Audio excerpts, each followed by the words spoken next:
Welcome. I'm Kinetic Symphony. I hunt down and report on mysterious and weird true stories, from glitches to the paranormal.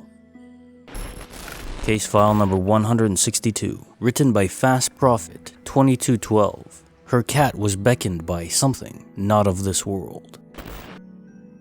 So I'm laying in bed right now and my cat is sat on the windowsill. I was playing on my phone like I am now, and I heard someone walk past my bedroom door, but thought nothing of it as it's an old building and sometimes it sounds like people walking around, shuffling or creaking even though the hallway is carpet. Well, anyway, like I said, my concentration was on my phone when I heard someone whisper something I couldn't make out, and then a few pss pss pss noises you make to a cat when you want them to come to you. I looked towards the window and noticed it was closed, so the noise did not come from outside. My cat jumped straight off the windowsill and dived straight onto the bed and climbed onto me, all the while staring at the doorway next to the bed. I was unable to get her attention by stroking her or saying her name. She was just fixated with the doorway. Edit. So a lot of people have asked if the building is haunted and if I've ever had any other paranormal encounters in my home, so I shall answer. Yes, I have. There is a spooky part of the hallway that is always darker than the other parts near the bathroom door, where I feel like I'm being watched when I either go to or from the bathroom. Then I feel as if I'm being followed back to the bedroom. Once, I saw a head peek around the bedroom door, but quickly disappeared when I took a look. No strange encounters happened in my bedroom, just the hallway. Also, sitting in the living room, you can see into the kitchen, and out of the corner of our eyes, both me and my partner have said it looks like someone walked past on several occasions. Our cat is mainly a chilled out cat, but sometimes goes absolutely bonkers running around the flat, bouncing off the walls as if she's been chased. It is a very old town I live in, with a lot of buildings dating back to the 1800s, maybe even earlier. The downstairs used to be a shop.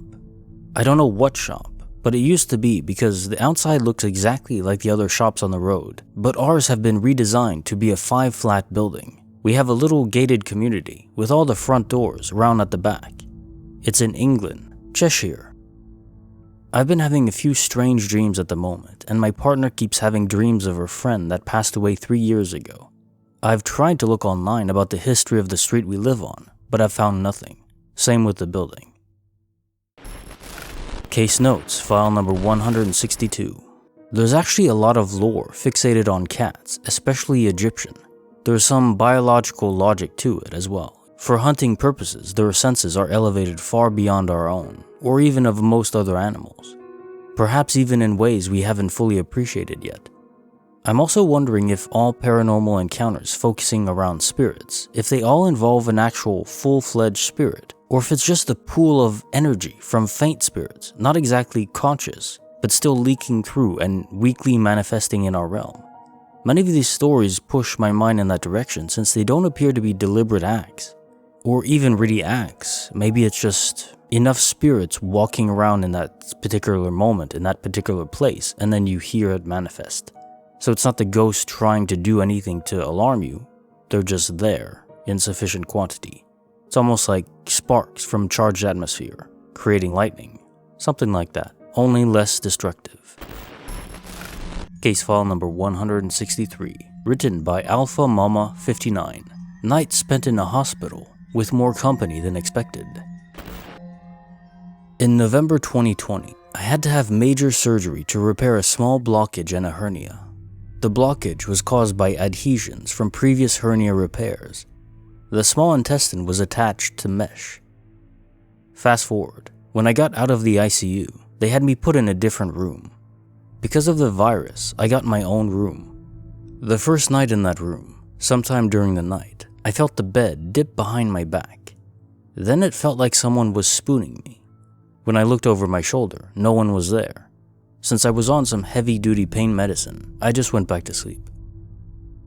A little later, I had to get up and go pee. After having the nurse help me out of bed, she left and I continued to the bathroom. But I felt a presence with me, although I was still kind of out of it, so I told it to please leave because I didn't feel like dealing with it. The strange thing is, it actually left, and I continued to the bathroom. Fast forward 10 days. I'm back in the hospital due to a serious infection. They didn't suture me, just left it open to heal. And it's not a small wound either. It was 12 centimeters long after surgery. So one of the night nurses and I are trading ghost stories because both of us are or were licensed vocational nurses who worked in a skilled nursing facility. I told her that I had been there before and told her about my experience. She proceeded to tell me that after I left, strange things happened in that room. The electric bed would go up and down on its own, and lights would flicker or turn on and off. It was so bad they actually brought in a priest to cleanse the room. I wonder if the spirit was upset that I went home. I didn't have any other experiences except what I already stated. Case notes, file number 163. So these are classic examples of electromagnetic interference, as described here, where these spirits are able, perhaps accidentally, to manipulate electronics via the EM spectrum, like the adjustable bed and light bulbs mentioned. I like the fact that the spirit that was around just went away after you asked him to. No fuss. These remnant consciousness are lonely, at least often they are. I wonder if they're able to perceive each other. The author responded to my comment, saying, I think it would depend on how alert they were at the time of death. For example, if they died with dementia, they may not be aware that they are dead. I think on some level they might recognize another spirit. I also believe some people attract spirits or are able to see them better than others. Nurses, I believe, see more because we are trained to be observant. I used to work in a skilled nursing facility on a graveyard shift. I've seen, heard, and smelt things I couldn't explain. If you enjoyed the video, give it a like, and leave any thoughts you might have down below. I always like knowing what you guys think too.